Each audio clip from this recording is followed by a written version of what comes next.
آج نوجوان نسل دینی تعلیم سے دور ہوتی جا رہی ہے۔ اسکولوں، کالجوں اور یونیورسٹیوں میں تعلیم حاصل کر کے بھی دین کی بنیادی تعلیم سے واقفیت نہیں ہوتی۔ اس سلسلے میں معاشرہ، والدین اور علماء کی شرعی ذمہ داریاں کیا بنتی ہیں جس سے کہ نوجوان نسل معاشرہ، والدین اور علماء کی ذمہ داریاں کیا ہیں جس سے کہ نوجوان نسل اور آنے والی نسلوں میں بنیادی دینی تعلیمات اور دینی ماحول قائم کیا جا سکے؟ ایک تو دینی تعلیم اور دنیوی تعلیم کا کوئی بڑا فرق ہمارے ہاں نہیں ہے۔ تعلیم کا حکم ہے اور تعلیم جس قدر آئے گی دماغ کی روشنی بڑھے گی۔ علم دین کی شمع ساتھ میں ہو تو کوئی بھی علم حاصل کر کے، اصلی تعلیم بھی حاصل کر کے آپ انشاءاللہ راہ راست پہ رہیں گے اور بھٹکیں گے نہیں۔ کسی بھی شعبے میں تعلیم کے لیے بھیجیں، پہلے تو یہ ضروری ہے کہ گھر میں تربیت ان کی اسلامی طرز پر ہو، اسلامی اخلاق و آداب سکھائے جائیں، اسلامی طرز پر تربیت ہو، اسلامی اخلاق و آداب سکھائے جائیں، نماز کی پابندی، ماں باپ کا ادب احترام، چھوٹوں کے ساتھ شفقت، بڑوں کا آداب، بزرگوں کا آداب احترام، یہ سب سکھا دیا جائے۔ بچپنے میں جو بات دل میں بیٹھ جاتی ہے اور جس کی عادت بن جاتی ہے وہ بات زندگی بھر ساتھ دیتی ہے۔ آپ نے سب کام کر لیا تو پھر کالجوں میں جائیے، یونیورسٹیوں میں جائیے، اعلیٰ ملازمتوں میں جائیے، ماں باپ کا احترام، اساتذہ کا احترام، پیران اعظام کا احترام، بڑوں کا احترام، چھوٹوں کے ساتھ شفقت، غریبوں کے ساتھ ہمدردی، بیواؤں کے ساتھ مروت، یہ سب آپ کے ساتھ ہوگا۔ اور اگر گھر کی تعلیم اچھی نہیں ہوئی، تربیت اچھی نہیں ہوئی، دینی و مذہبی نہیں ہوئی، اور آپ آزاد رہے، لڑکا جب پڑھنے جائے گا تو مولانا صاحب سکھا دیں گے تو برا ہو سکتا۔ یہ جو سوال آیا ہوا ہے، یہ جو شکایت آئی ہوئی ہے، اس شکایت کی بنیادی وجہ یہی ہے کہ ایسے لڑکے جن کے بارے میں شکایت ہو رہی ہے، گھر میں ان کی دینی تعلیم و تربیت نہیں ملی۔ اگر گھر میں ان کی تربیت اچھی ہو، بتایا جائے کہ بڑوں کا ادب کرو، چھوٹوں سے شفقت کرو، غریبوں کی مدد کرو، بیواؤں کی دستگیری کرو، ان کی مدد کرو، کسی کو دینا ہے تو بچوں کے ہاتھ میں دیجیے کہ بیٹا لو یہ تم دے دو، بیٹی لو یہ تم دے دو، دے رہے ہیں آپ مگر دلا رہے ہیں اپنے بچے کے ذریعے، اس سے ان کا ہاتھ کھلے گا، اس سے ان کو داد و دہش کیا ان کے اندر جذبہ پیدا ہوگا، شعور پیدا ہوگا۔ یہ سب دینی تربیت ہے۔ دینی تربیت کے لیے علماء کی بارگاہ میں حاضری دیجیے اور ان سے سمجھیے کہ دینی تربیت کیسی ہو۔ سوال میں ایک بات آئی کہ والدین کیا کریں؟ والدین کیا کریں گے جب جاہل ہیں، انہیں معلوم ہی نہیں ہے کہ دینی تعلیم و تربیت کیا ہوتی تو کیا کریں گے؟ سماج کیا کرے گا؟ سماج کا بھی برا حال ہے۔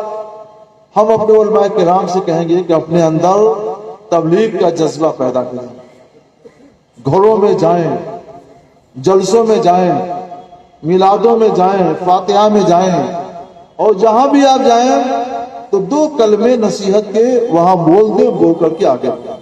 ہم تو یہ کرتے ہیں کہ راہ چلتے ہوئے بھی اگر کہیں ہوا کہ حضرت ذرا چائے پی لیجیے، ہمیں ٹھیک ہے پلائیے، ہمیں خوشی ہوتی ہے کہ جب تک یہ چائے وغیرہ کا انتظام کریں گے تب تک ہم ان کو 2-3 باتیں یا 1-2 حدیثیں سنا دیں گے۔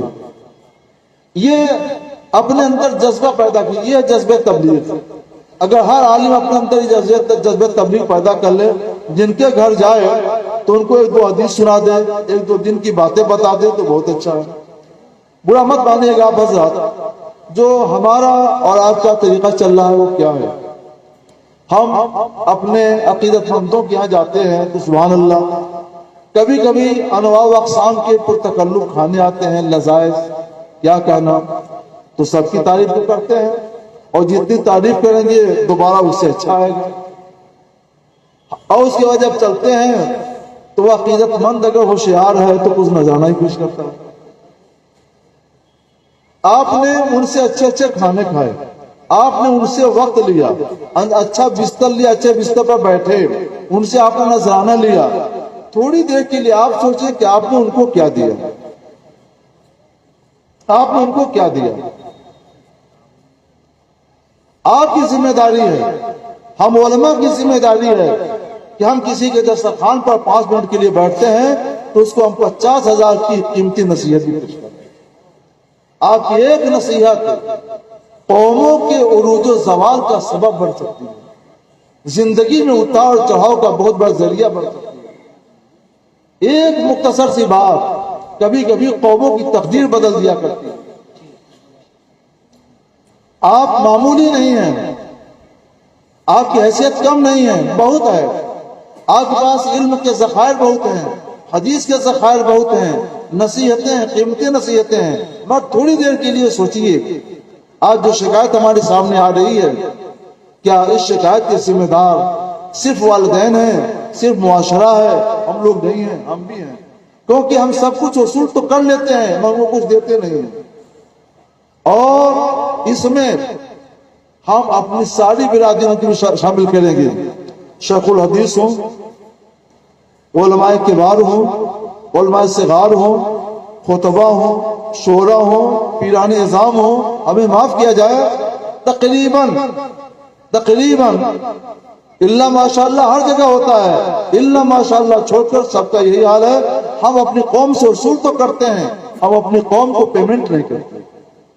اصول کرتے ہو تو پیمنٹ نہیں کرتے, اور پیمنٹ کرنے کا ذریعہ یہی ہے کہ آپ کو کوئی چائے پلانے کی بلائے تو کا مت وقت ہے تو بیٹھیے, کہ یہ اس کا کرم ہے کہ ہم کو بلا رہا ہے, اور 2 کلمہ نصیحت اس کو کر دیجیے, ایک حدیث شریف سنا دیجیے. اتنا اگر ہم نے کر لیا تو انشاءاللہ تعالی یہ ساری شکایتیں ختم ہو جائیں گی. اور بھی تدابیر ہیں, اور بھی تدبیریں ہیں. ان تدبیروں کو ہمارے علماء کرام کو بیٹھ کر کے مذاکرہ کرنا چاہیے. قوم کیسے آگے بڑھے, قوم کے کس رخ پہ لگایا جائے, اس کے بارے میں سوچنا چاہیے اور کچھ کرنا چاہیے. ہم نے اپنی قوم کو شترے بے مہار کی طرح چھوڑ دیا ہے, جو جہاں چاہے جائے, جو چاہے کرے, ہم سے کیا مطلب ہے. نہیں, آپ سے بھی پوچھا جائے گا. سماج کی اس کشتی میں آپ بھی سوار ہیں اور ہم بھی سوار ہیں. ایک قوم نے یہی سوچا تو پوری کی پوری قوم صفحہ ہستی سے نیست و نابود کر دی گئی. آج ہم بھی اسی فکر کے عادی ہو گئے ہیں.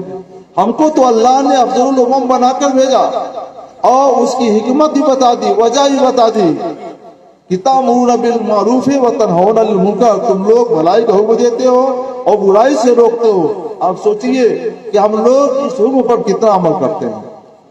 امر بالمعروف کرو, نہی عن المنکر کرو. ہمارے اندر سے یہ خصلت اور یہ جذبہ امر بالمعروف کا اور نہی عن المنکر کا ختم ہو چکا ہے. شاید و باید کم لوگ ہیں, کم علماء ہیں, کم پیر ہیں جو بربلا امر بالمعروف کرتے ہوں اور بربلا نہی عن المنکر کرتے ہوں. امر بالمعروف کا خوگر بنیے, نہی عن المنکر کا خوگر بنیے. جو برائی جہاں ہے اس کو وہیں ختم کر دیجیے, نیکی کو بڑھائیے. پھر معاشرہ کیوں نہیں سمجھے گا, معاشرے کی اصلاح کیوں نہیں ہوگی. سب کچھ ہوگا, ہم کو بھی بدلنا پڑے گا, آپ بھی بدلنا پڑے گا, ہم کو بھی بدلنا پڑے گا. ایک حدیث پاک ہم کو یاد آئی جس کا مضمون اتنا ہے. کشتی میں لوگ جا رہے تھے تو کوئی کسی نے سوراخ کرنا چاہا تو کشتی والوں نے سوچا یہ جیسا کرے گا ویسا پائے گا, جرم اس کا ہے, سزا اس کو ملے گی.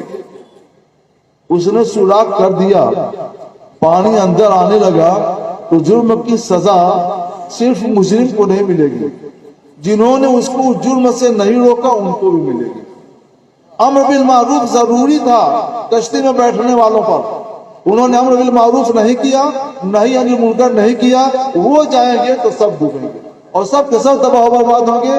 شاید و بعد کوئی بچ جائے. ہم لوگ ایک معاشرے کی کشتی میں سوار ہیں. اس معاشرے کو بچانا آپ کی بھی ذمہ داری ہے, پیران اعظام کی بھی ذمہ داری ہے, علماء کرام کی بھی ذمہ داری ہے.